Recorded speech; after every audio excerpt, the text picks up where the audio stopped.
네, 가장 핫한 건강 뉴스를 가장 알기 쉽게 전달해 드리는 시간 건강 뉴스 파헤치기에 오신 여러분들 환영합니다. 네, ABO 리더님들 안녕하세요. 하승민입니다. 네, 오늘도 ABO님들을 위한 건강 영양 뉴스를 모아봤습니다.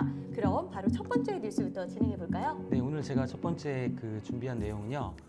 얼마 전에 다음과 같은 논문이 좀 발표가 됐습니다. 어떤 논문이냐면 동물성 단백질 대신 이제 식물성 단백질을 섭취했을 경우에 더 이제 오래 살 수 있다, 건강하게 뭐 그런 내용이고요. 네, 그 심혈관계 질환이나 암 사망률을 낮춰서 우리가 이제 건강한 생활하는 데 도움이 될 수 있다라는 그런 내용들이 있어서 네, 오늘 소개를 해드리려고 준비를 했습니다. 네, 미국 그 하버드대와 이란 테헤란 대학교 공동 연구로 진행이 됐는데요.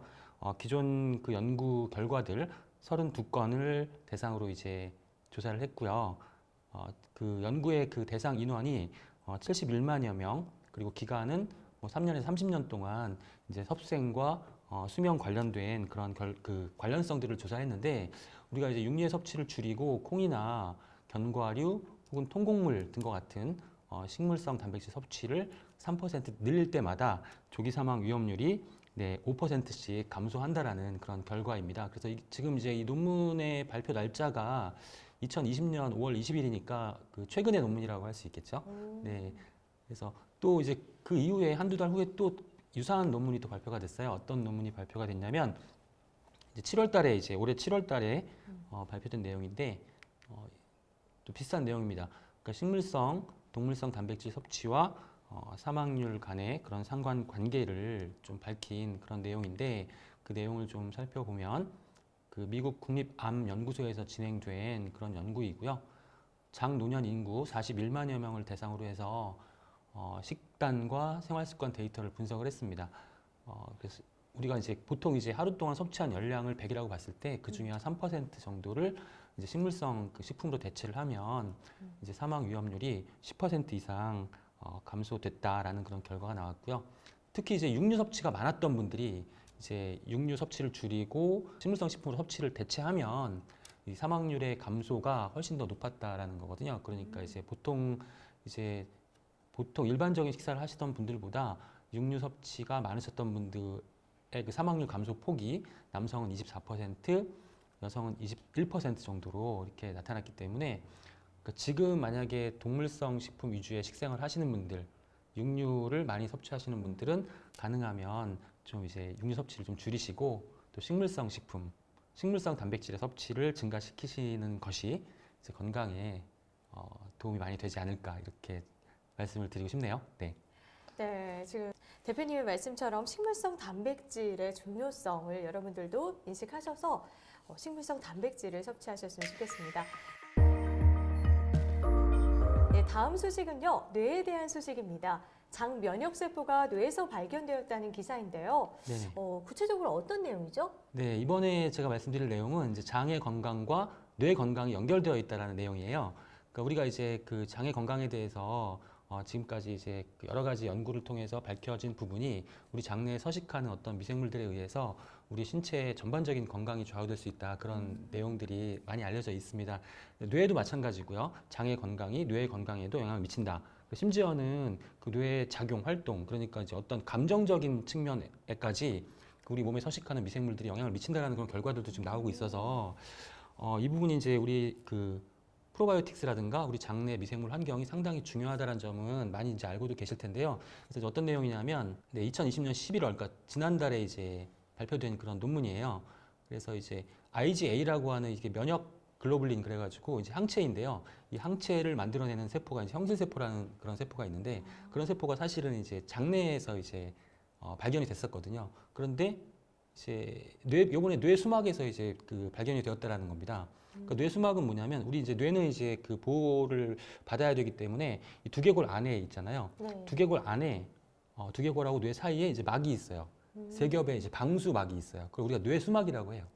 뇌 수막. 그래서 우리가 보통 뇌 수막염 하면 이제 그 막에 염증이 생겨가지고 이제 여러 가지 문제점을 발생시키는 그런 증상인데, 이 뇌 수막에서 이 면역 세포가 발견이 된 거예요. 이 얘기는 무슨 얘기냐면 이 뇌로 침입하려고 하는 어떤 미생물이나 미생물들, 그러니까 바이러스나 세균들을 이제 이 면역 세포가 IgA라고 하는 그런 항체를 만들어내서 이제 침입하지 못하도록 그렇게 보호한다라는 결과입니다. 그래서 이 그 현상들은 사실은 이전에는 그러니까 장뇌축이라는 그런 네. 어떤 그 우리 몸에서의 여러 가지 반응들이 관련이 되어 있는 그런 어떤 시스템이 있어요. 네, 장뇌축. 장이 튼튼해지면 뇌도 튼튼해진다. 뭐 이런 개념이거든요. 그런데 이제 그 동물 실험에서는 어떤 부분들이 밝혀졌냐면 그 장에 그 나쁜 세균이나 바이러스가 없을 때에는 이런 면역 세포가 만들어지지 않아요. 동물 실험에서. 쥐에서. 그럼 이 쥐에는 깨끗한 그런 그 환경에서 이제 생육을 하는 네. 발육을 하는 그런 쥐들은 뇌에서 이런 면역 세포가 발견이 안 된다라는 거예요. 이 얘기는 무슨 얘기냐면은 장내에 나쁜 미생물들이 없으면 뇌에 침입할 미생물이 없기 때문에 뇌에 이런 면역 세포가 만들어질 혹은 장에서 뇌로 이동될 그런 이유가 없다라는 거죠. 네. 그런데 이제 어떤 장의 상태가 안 좋았을 때 어떤 세균이나 바이러스가 존재했을 때에는 장에서 이 면역 세포가 만들어지고 네. 어떤 경로를 통해서 이제 확실하게 밝혀지지 않았지만 이러한 면역 세포가 뇌까지 이렇게 이전이 된다라는 것들이 밝혀진 거예요. 그러니까 이 연구 결과들은 이제 어떤 부분을 암시를 하냐면 이 장이 정말 튼튼하고 장내에 좋은 균들이 많이 서식해야만 네. 장의 그런 면역뿐만이 아니라 우리 몸 전체의 면역, 특히 이제 뇌의 그런 어떤 면역 기능까지 활성화시킬 수 있다라는 그런 가능성을 보여주는 그런 연구 결과이기 때문에 상당히 많은 그런 전문가들이 지금 관심을 가지고 있고 이 네. 부분에 대한 어떤 앞으로 향후 그런 연구들이 더욱더 활발하게 진행될 것으로 예측이 되고 있습니다. 그래서 이제 저는 이제 이 논문과 기사를 보고 이제 나름대로 해석을 해서 이제 우리 AB원님들께 말씀드리고 싶은 부분들은 결국은 우리 몸에 좋은 그런 미생물들, 그러니까 프로바이오틱스들이 충분해야만 우리 몸 전체의 그런 면역 기능도 튼튼해지고 또 나아가서는 뇌까지 뇌를 보호하는 그러한 우리 그러한 기능성까지도 우리가 기대할 수 있다는 부분들을 좀 강조를 드리고 싶습니다. 네. 네, 여러분들의 장 건강을 신경 쓰면요. 여러분들 몸 전체뿐만 아니라 여러분의 뇌 건강도 좋아질 수 있다는 점 꼭 기억해 주시길 바랍니다. 네, 다음은 면역력의 중요성에 대한 소식입니다. 요즘 같은 시기에 더욱더 관심이 집중되는 기사인데요. 어떤 내용인지 한번 말씀해 주시겠어요? 네. 그 11월 2일 날 기사인데요. 그 내 몸의 면역력이 튼튼하면 이제 코로나도 막아낸다. 좀 와. 약간 자극적인 그런 제목일 수 있는데 네. 네, 우리가 이제 오해하시면 안 될 부분들이 네. 그럼 그 저의 면역력이 얼마나 강한지 약한지 그걸 판단할 수가 없잖아요. 그러니까 그렇죠. 너무 과신하면 안 된다라는 네, 얘기인데 그럼에도 불구하고 이제 우리 면역력이 튼튼해지면 아무래도 이제 바이러스나 세균의 감염으로부터 네. 이제 우리 몸을 보호할 가능성은 그만큼 높아진다고 볼 수 있겠죠. 그래서 이제 지금 그 이 기사에 의하면 네. 면역력이 강한 사람은 감기에 잘 걸리지 않는다. 오, 네. 그렇죠. 저도 면역력이 저는 강하다고 생각하는데 네. 감기에 걸려본 적이 언제인지 잘 기억이 안 납니다. 오, 진짜요? 어떠신가요? 저는 감기 항상 목에 신경 써서 그런지 아, 네, 감기는 걸리지 않는데. 그렇죠. 예. 근데 이제 면역력이 약하신 분들은 매년 감기에 걸리시고 이제 또 그렇죠. 증상도 오래 가는 그런 우리 그 분들을 좀 주위에서 많이 볼 수 있잖아요. 네네네. 네. 그래서 이제 여기서 이제 얘기하는 내용들은 일단 우리가 면역기관이 우리 면역 기능이 어떻게 이제 작동을 하는지를 좀 살펴볼 필요가 있습니다. 일단 세균이나 바이러스가 침투를 하게 되면 네. 우리 몸에 이제 가장 먼저 대식세포나 네. NK세포, 호중구 같은 그런 면역세포들이 이 바이러스나 세균을 다 제거하는 그런 1차 방어 역할을 하게 되는 거예요. 그런데 네. 만약에 1차 방어가 충분하지 않아서 이제 우리 방어선이 이제 무너졌다. 그러면 이제 우리 몸 안으로 침투를 하겠죠. 네네네. 1차 관문이 뚫리는 거죠. 그러면 이제 2차 면역 반응이 또 네, 일어나게 되는 네, 건가요? 그렇습니다. 네. 2차 면역세포, 뭐 B세포나 림프 같은 이러한 세포들이 이제 이 세균과 바이러스와 전쟁을 시작합니다. 이 과정이 염증이 이제 생기는 과정이에요. 그렇구나. 네, 염증이 생겼다라는 것은 우리 면역세포가 지금 활발하게 그 외부의 적을 물리치기 위한 그런 전쟁을 하고 있다. 오, 네, 그럼 그렇게 염증은 하는 신호인 건가요? 네, 그렇습니다. 네. 그런데 이제 염증이 이제 빨리 없어져야 되죠. 우리가 빨리 이겨야 되니까. 네, 그런데 이제 이게 전쟁이 확대가 되면은 온몸에서 염증이 퍼지게 되는 거죠. 네. 이게 우리가 이제 염증을 유발하는 물질이 사이토카인이기 때문에 사이토카인 폭풍이라는 말을 뉴스에서 많이 간혹 들으시죠? 네, 네, 상당히 네, 그렇죠. 상당히 위험하다 이렇게 네. 왜냐하면 이거는 뭐냐면 사이토카인이 과다하게 분비가 돼가지고 우리 몸에 전반적으로 염증이 확 퍼져서 이제 폭풍처럼 그렇게 발생한다는 의미거든요. 그래서 이런 부분들이 상당히 위험한데 그럼에도 불구하고 이제 이런 염증 반응이라든가 이런 2차 면역 세포의 반응들은 상당히 중요합니다. 그렇다면 만약에 이런 2차 면역 반응이 나타나기 전에 1차 네.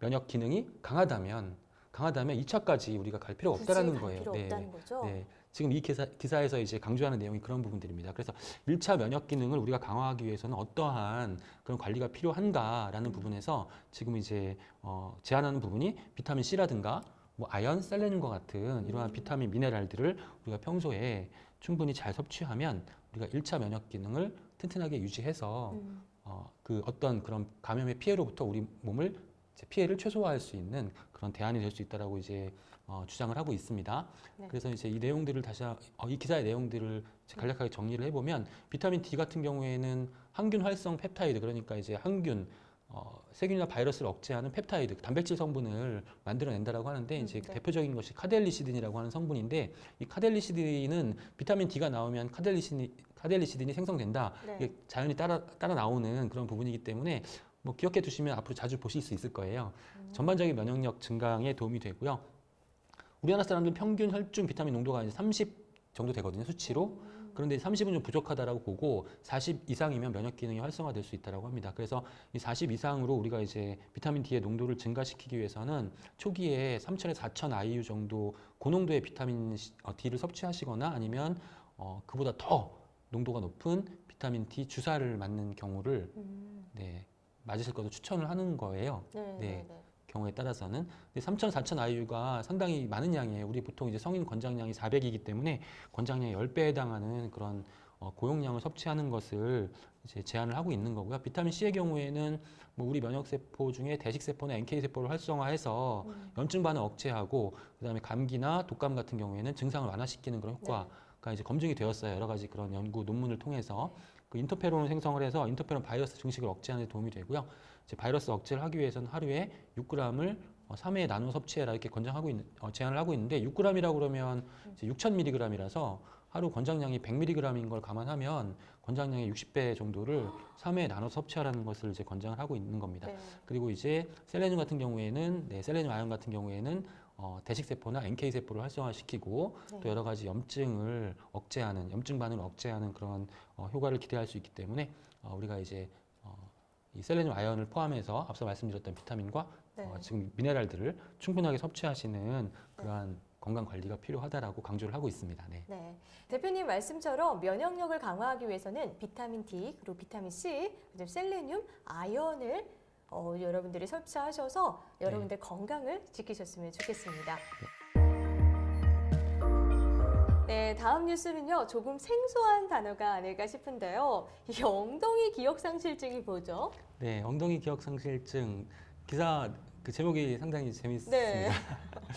네, 우리가 이제 엉덩이 힙업 운동을 많이 하시는데 네. 그렇게 운동하셔도 이제 별로 근육이 생기지 않는 그런 상태를 이제 어. 엉덩이 기억상실증이라고 표현한 것 같아요. 네. 그래서 이제 대둔근이나 네. 뭐 햄스트링에 약간 일시적인 그런 문제 때문에 네, 그래서 이제 엉덩이에 이제 자극이 별로 안 되는 그런 상태를 이제 이렇게 표현한 것 같습니다. 이제 엉덩이 네. 근육이 상당히 중요합니다. 이제 우리가 이제 어떤 그 아름다움 때문에 네. 그런 뭐 미용 때문에도 많이 이제 관심을 가지시는 경우도 있겠지만 이 고관절의 움직임을 정교하게 조절하는 데도 엉덩이 근육이 관여를 하고 있고 이제 엉덩이 근육이 제대로 발달되어 있지 않으면 고관절 장애가 쉽게 발생하고요.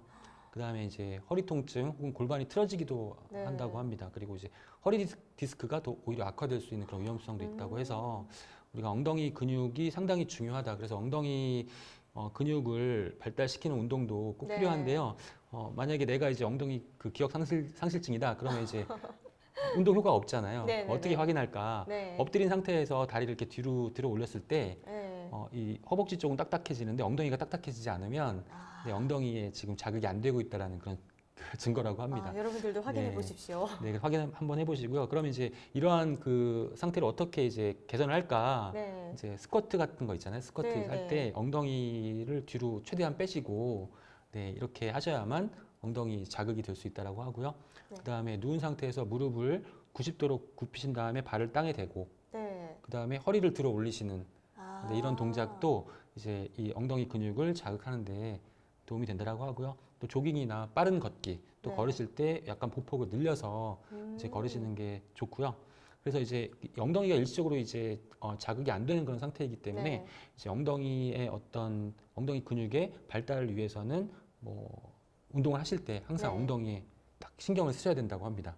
이 운동은 내 엉덩이 근육을 발달시키는데 네네네. 도움이 될 거야라고 이제 항상 인식을 하시면서 운동하시는 것이 네, 이런 상태를 빨리 개선해서 이제 우리가 운동 효과를 볼 수 있는 상태로 바꿔주는 데 도움이 될 수 있다라고 하니까 네, 이런 부분들도 기억하셨다가 실천해 보시면 도움이 되실 것 같아요. 아, 네. 네.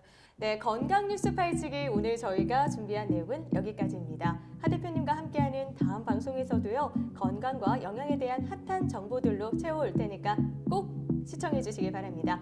지금까지 시청해 주신 ABO님들 감사합니다. 감사합니다.